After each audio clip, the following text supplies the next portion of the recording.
और इस बीच रायपुर से बड़ी खबर आपको बता दें, जहां बीजेपी राष्ट्रीय अध्यक्ष जेपी नड्डा का बस्तर दौरा। भाजपा अध्यक्ष नड्डा को नक्सलियों की सलामी। बस्तर दौरे से पहले बीजेपी नेता की हत्या। नारायणपुर में बीजेपी नेता की कल हत्या हो गई। दरवाजा खटखटाते ही नक्सलियों ने दागी बीजेपी नेता पर गोलियां। तो राष्ट्रीय अध्यक्ष जेपी नड्डा आज बस्तर दौरे पर हैं और इसके पहले इस तरह से दो बड़ी वारदात बस्तर में हो गई। नक्सलियों की सलामी भाजपा राष्ट्रीय अध्यक्ष को।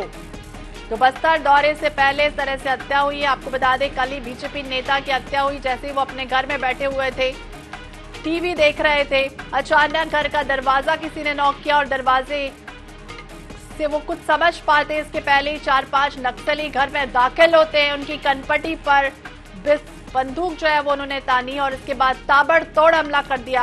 हालांकि सिर में गोली मारी गई थी, उसके तुरंत बाद उन्हें अस्पताल ले जाया गया, लेकिन वहां डॉक्टरों ने उन्हें मृत घोषित कर दिया था। तो रायपुर से बड़ी खबर आपको बता दें, बस्तर दौरे में आज राष्ट्रीय अध्यक्ष जेपी नड्डा अब से थोड़ी देर में कुछ ही क्षण में पहुंचेंगे, लेकिन उसके पहले बस्तर में इस तरह से दो बड़ी वारदातों ने कहीं ना कहीं बड़े सवाल खड़े कर दिए हैं। इसके पहले पूर्व वन मंत्री महेश गागड़ा ने भी बड़ा बयान दिया है।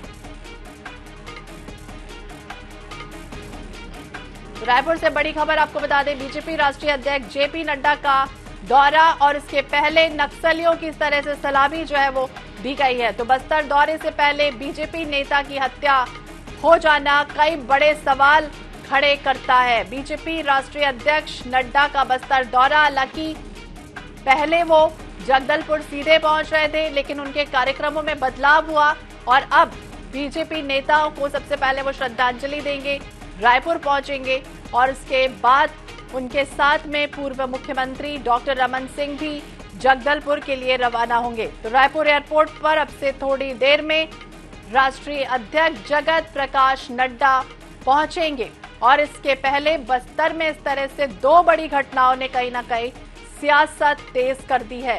पूर्व वन मंत्री महेश गागड़ा का भी बड़ा बयान सामने आया है। तो आज बस्तर दौरे पर हैं राष्ट्रीय अध्यक्ष।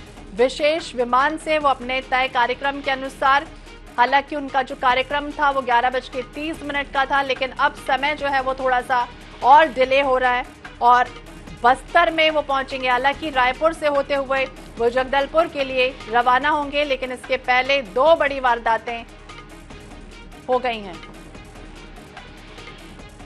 पूर्व मंत्री राम विचार नेताम जी हमारे साथ जुड़ गए हैं।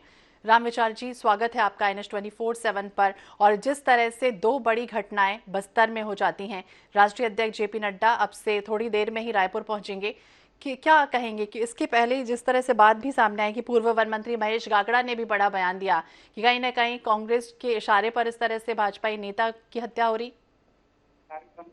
देखिए, जब से भूपेश बघेल जी की सरकार है छत्तीसगढ़ में, तब से लगातार भारतीय जनता पार्टी के मैदानी कार्यकर्ताओं को टारगेट कर, वरिष्ठ नेताओं को टारगेट करके एक तरह से एक अभियान चलाया जा रहा है उनकी हत्या करने का। और ये सरकार जो है सुरक्षा देने में पूरी तरह से फेल रही है। मैं तो ये भी आरोप लगाना चाहूंगा कि ये कांग्रेस पार्टी के स्थानीय नेताओं के इशारे पर इस तरह की घटनाएं हो रही हैं, जिसमें कल ही भारतीय जनता पार्टी के एक दबंग नेता, जो भारतीय जनता पार्टी जिले के उपाध्यक्ष थे, उनका नारायणपुर में सागर साहू जी का उनकी हत्या कर दिया गया। इसके पहले भी सुकमा में, दंतेवाड़ा में इस तरह की घटनाएं हो रही हैं। एक तरफ से नक्सलियों द्वारा भी टारगेट किया जा रहा है, दूसरी तरफ ईसाई मिशनरी के जो गुंडे हैं, ये गुंडों के द्वारा भी हमारे कार्यकर्ताओं को निशाना बना करके उनकी हत्या करने का पूरा मुहिम चला जा रहा है।